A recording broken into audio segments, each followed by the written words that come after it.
Hi everyone, कैसे हैं? उम्मीद करती हूँ आप अच्छे होंगे। तो हमने आज देखा है सेल वॉल। हमने जस्ट अभी इसे नोट डाउन किया है, इसे समझेंगे कि ये क्या होता है।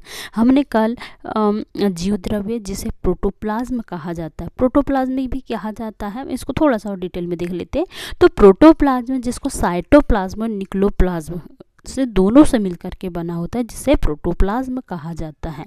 उसके अंदर बहुत सारे छोटे छोटे जीव होते हैं, जिसलिए क्या होता है उसको जीवन का भौतिक आधार कहा जाता है। उसको जीवन का भौतिक आधार किसने कहा है?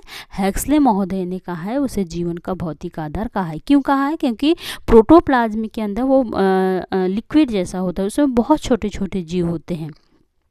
तो वो जो छोटे छोटे जीव होते हैं, तो वो लिक्विड क्या करता है, वो छोटे छोटे जीवों को क्या करता है, पोषण प्रदान करने का काम करता है।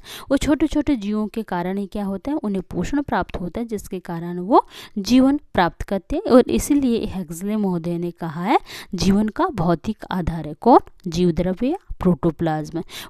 बेसिकली अगर देखा जाए तो जीव द्रव्य और प्रोटोप्लाज्म की खोज किसने किया है? तो पुरकिंजे महोदय ने किया है। ठीक है, उसमें जो कोशिका के अंदर जितने भी सभी पदार्थ होता है, उसी को ही क्या कहा जाता है? जीव द्रव्य कहा जाता है, और जो जैविक क्रियाओं का केंद्र भी कहा जाता है। ठीक है, इसलिए जीवन का भौतिक आधार कहा गया है। किसे?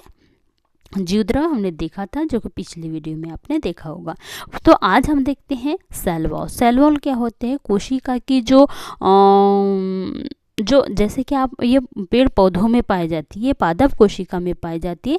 जैसे आपने देखा जो छोटे छोटे पेड़ पौधे होते हैं, उसमें अगर आप काटेंगे तो एक पतली सी लेयर होती है, तो उसे ही क्या कहा जाता है? कोशिका भित्ति कहा जाता है। और ये किस में पाई जाती है? ये पेड़ पौधों में पाई जाती है। ये जंतु कोशिका में जाती है, मानव में नहीं पाई जाती, ये मनुष्य में एब्सेंट रहती है। ठीक है, तो ये जितने भी प्रकार के छोटे छोटे पेड़ पौधे होते हैं उसमें पाई जाती है।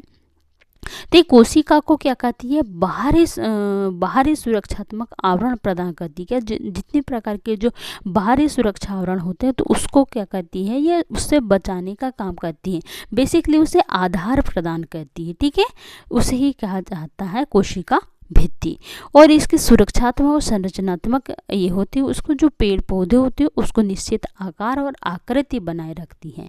वो अगर देखा जाए तो पादप की जो कोशिका भित्ति होती है, तो किसकी बनी होती है? तो पादप की कोशिका भित्ति सेलुलोज की बनी होती है, जो ग्रीन टाइप की होती है। सेलुलोज हेमीसेलुलोज की बनी होती है, साथ ही पेक्टिन पाया जाता है और पेक्टिन की बनी होती है। ये सेलुलोज जो होता है एक प्रकार का बहुत ही इम्पोर्टेंट और पेड़ पौधों के लिए बहुत ही भोजन प्राप्त करने वाले एक प्रकार का कार्बोहाइड्रेट होता है।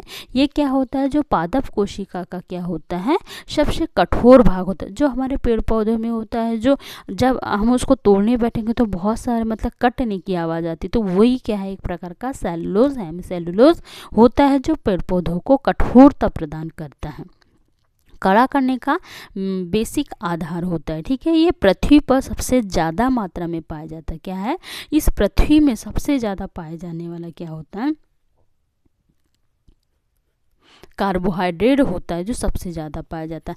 अगर हम बात करेंगे कि ये पादप में तो कोशिका भित्ति सेलुलोज की बनाई जाती है, तो ये जीवाणुओं में कोशिका भित्ति काय की बनी होती है। तो जो जीवाणु होती है, तो जीवाणु की जो कोशिका भित्ति होती है पेप्टाइडोग्लाइकान की बनी होती है। किसकी बनी होती है? पेप्टाइडोग्लाइकान। पेप्टाइड से है, पेप्टाइड मतलब प्रोटीन और ग्लाइकान मतलब ग्लूकोज, तो पेप्टाइडोग्लाइकान की बनी होती है। साथ ही कवक देखेंगे तो कवक की कोशिका भित्ति काय की बनी होती है? काइटिन की बनी होती है। किसकी बनी होती है? काइटिन की बनी होती है।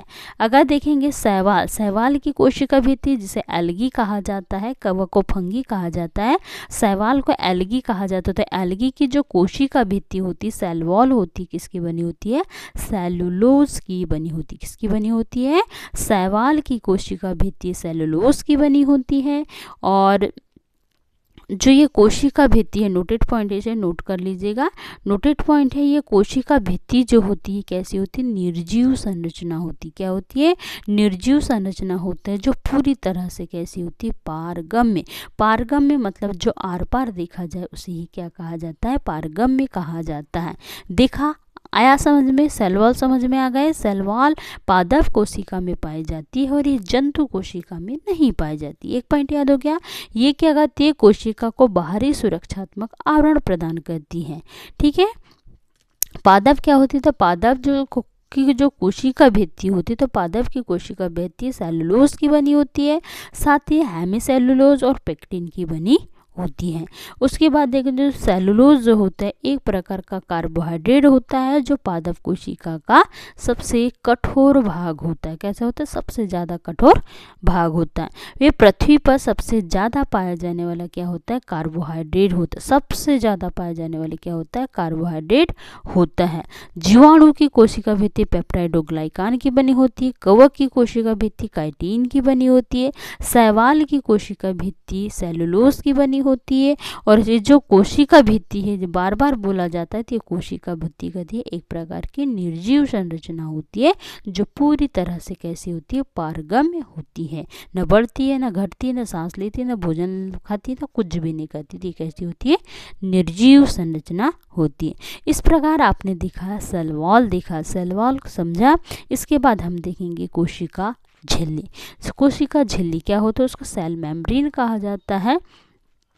उसका नाम क्या है? अन्य नाम प्लाज्मा झिल्ली या प्लाज्मा लेमा होती है। ठीक है, तो हम इसकी जो बाकी जो भी जानकारी है तो उसमें प्लाज्मा झिल्ली, तो इसे नोट डाउन कर लीजिएगा, इतना को नोट डाउन कर लीजिए। इसके आगे का प्लाज्मा झिल्ली चलो देखते हैं।